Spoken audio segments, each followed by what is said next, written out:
Netflix TV நேயர்களுக்கு வணக்கம். திருத்துளசி பணியில் பேசுகிறேன். இந்த வாரம் நம்ம சேனலில் ஒளிபரப்பாகும் நிகழ்ச்சி மிஸ்டர் எக்ஸ் திரைப்படத்தோட ட்ரெய்லர் வெளியீட்டு விழா. எஃப்ஐஆர் படத்தை இயக்கிய மனு ஆனந்த் இந்த படத்தின் கதையை எழுதி இயக்கியுள்ளார்.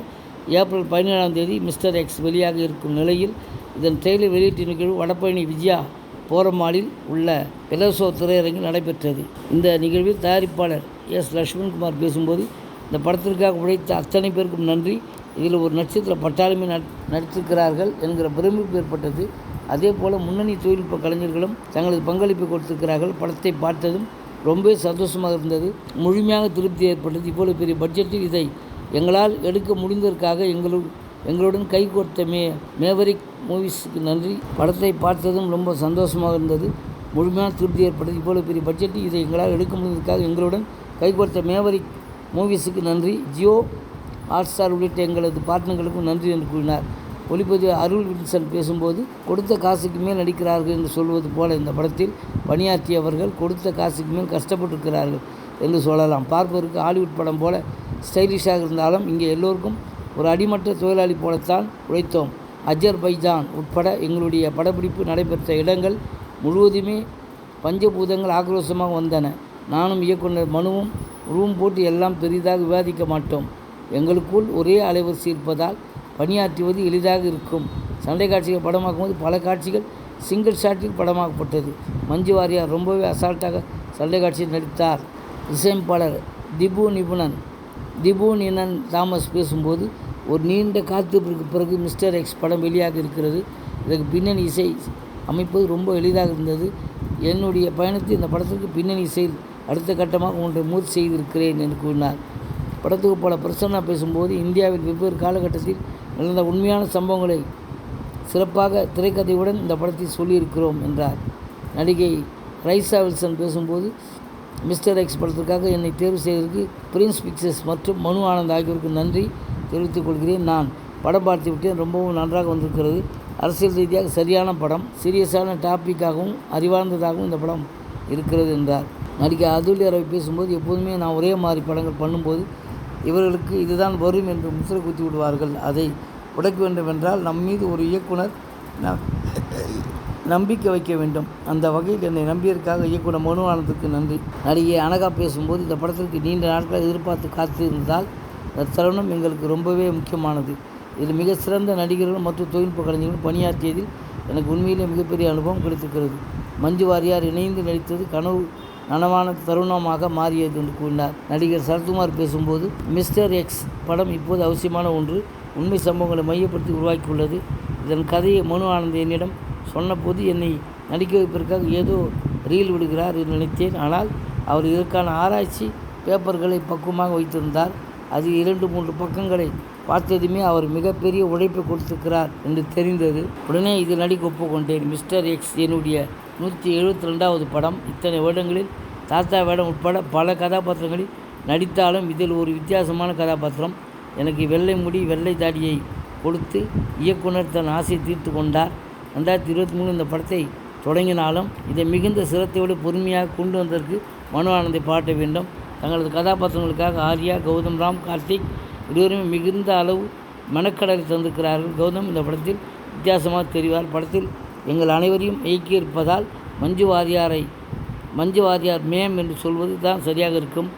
போரில் பங்கேற்கும் வீரர்களுக்கு பரம்பீர் சக்ரா உள்ளிட்ட பல உயர் கௌரவங்கள் கிடைக்கின்றன. நமது நாட்டை பாதுகாப்பதற்காக வெளிநாடுகளில் தங்கியிருந்து உளவாளிகளை வேலை செய்வது யாருக்கும் வெளியே தெரியாது. அதை வெளியே சொல்லவும் முடியாது. தன் மனைவிக்காக கூட நான் யார் என்று உண்மை சொல்ல முடியாது. அப்படிப்பட்ட ஹீரோக்களை நாம் பாராட்ட வேண்டும் என்றார். நடிகை மஞ்சு வாரியார் பேசும்போது, இந்த தருணத்திற்காக தான் மாத கணக்கில் நாங்கள் அனைவரும் காத்து கொண்டிருக்கிறோம்.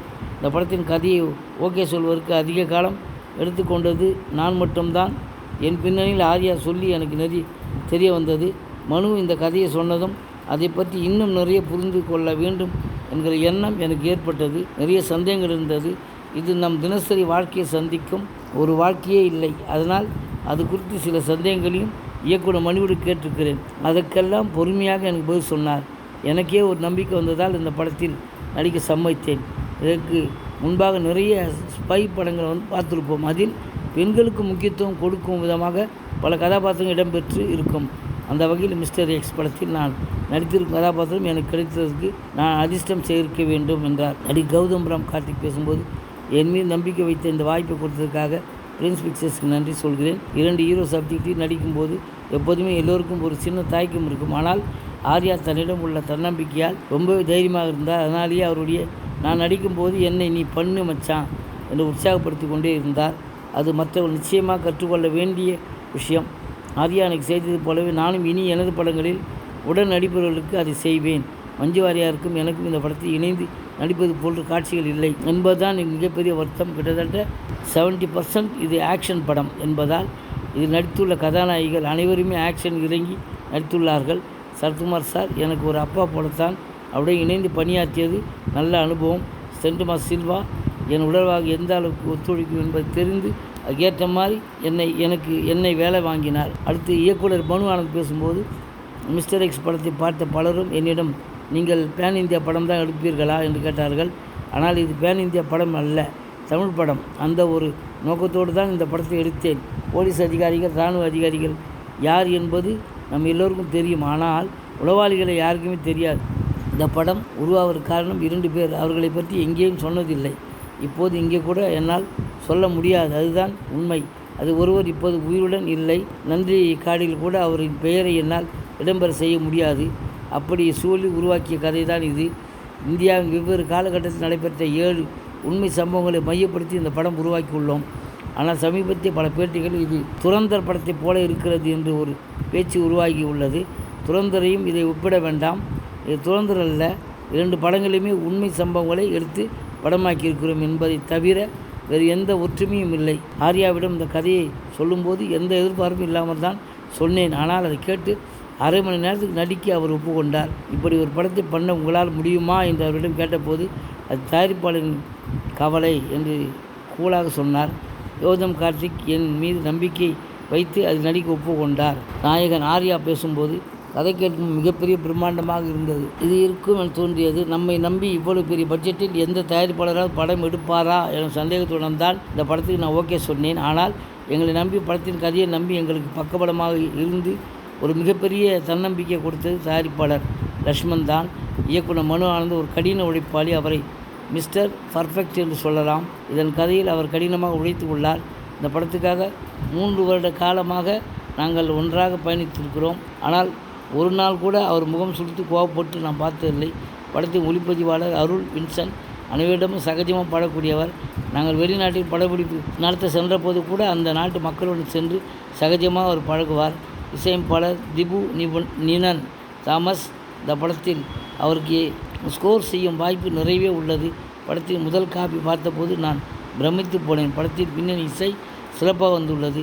எனக்கு அது மிகவும் பிடித்திருந்தது. எனக்கு தன்னம்பிக்கை கொடுப்பதே எடிட்டர் பிரசன்னா தான். படத்தின் முதல் காப்பி பார்ப்பது அவர்தான். நான் இயக்குனரிடம் கேட்பேன் பிரசன்னா என்ன சொன்னார், ஓகே சொல்லிவிட்டாரா? அந்த மாதிரி ஒரு சிறப்பான எடிட்டர் நமக்கு தேவை. இந்த படத்துக்கு மிகப்பெரிய பலம் ப்ரொடக்ஷன் டிசைனர் ராஜீவன் சார் தான். ஸ்டெண்ட் சில்வா மாஸ்டர் இந்த படத்துக்கு ஸ்டெண்ட் மாஸ்டராக மட்டுமில்லாமல் டைரக்டராகவும் வேலை செய்துள்ளார். எனக்கு வாய்ப்பு கிடைத்திருந்தால் கௌதம் ராம் கார்த்திக் கதாபாத்திரத்தில் தான் நான் நடித்திருப்பேன். கௌதம் நடித்துள்ள அந்த கதாபாத்திரம் மிக முக்கியமான கதாபாத்திரம். நீங்கள் படம் பார்த்த பிறகு கௌதம் தான் நிச்சயம் அனைவரும் புகழ்வார்கள்.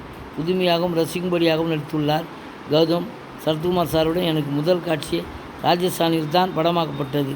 ஏப்ரல் மே மாத வெயிலிலும் அதை பெரிதுபடுத்தாத ஆக்ஷன் காட்சியில் சிறப்பாக நடித்தார். இந்த படத்திற்காக கடினமாக உடற்பயிற்சி எல்லாம் செய்து 6 பேக் எல்லாம் வைத்து கிளைமாக்ஸ் காட்சி நடித்துள்ளார். வரும் 17 திரையரங்கில் வெளியாகும் இப்படத்தை பிரின்ஸ் பிக்சர்ஸ் லக்ஷ்மண் குமாருடன் இணைந்து தயாரித்துள்ளார் வெங்கடேஷ். நன்றி, வணக்கம். அடுத்த வாரம் வேறொரு படத்தோட செய்தியோடு உங்களை சந்திக்கிறேன்.